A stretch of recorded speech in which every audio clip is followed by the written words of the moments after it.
everyone, Nabeel Qureshi here with Act 17 Apologetics, David Wood behind the camera, and we're here at the ISNA National Convention. Now, I've said many times already, you've probably heard this before, that the people here at ISNA are very open, very kind, very welcoming. They're willing to ask questions, they're willing to answer questions, and they're willing to help you to find the answers if they don't know the answers. Now, this is the kind of discourse that I was expecting to see in Dearborn, Michigan. However, we all know that we didn't find any of that. However, even though the people here are very peaceful, very open, very multicultural and pluralist, I find that there are still problems with this version of Islam.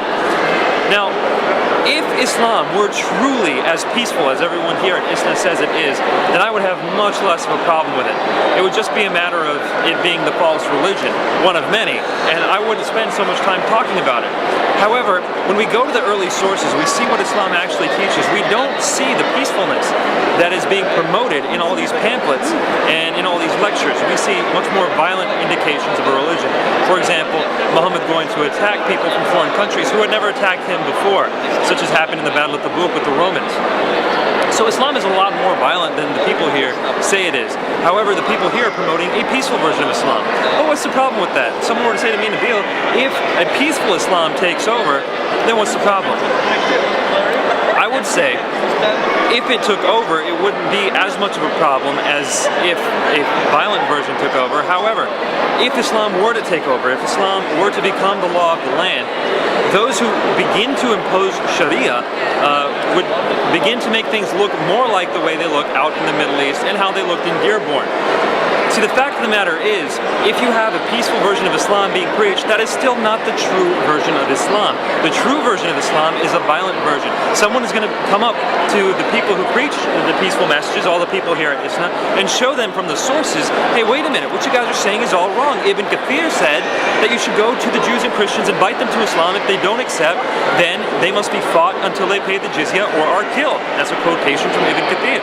Or from what Muhammad says in Sahih Bukhari, that he has been commanded to fight the people until they say La ilaha illallah, and until they say La ilaha illallah, Allah will not save their life or their property from him.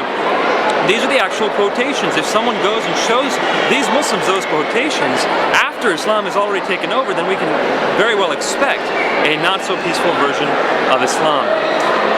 The other problem is that if people are preaching a very peaceful version of Islam, then people out in the West who don't know any better are going to hear that version and they're going to be galvanized. Their concerns are going to be assuaged, and now you have a bunch of people who are not worried about Islam. They think, oh, Islam's a very peaceful religion. I just heard it from the mouth of Muslims themselves. However, they've only heard a version of Islam that is not well-founded, not well-grounded, and when Islam takes over, like I said earlier, it wouldn't be that peaceful version of Islam. So the main problems, number one, it's just not true. Number two, if Islam were true and the peaceful version took over, it would just be a matter of time before the violent version actually took over. And finally, going around preaching a peaceful version of Islam makes people less worried about the dangers of the true Islam, the violent Islam.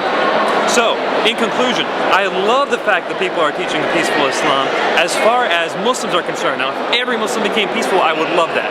However, there are still dangers to it because it is not the true version of Islam. This is Nabeel Qureshi with Act 17 Apologetics.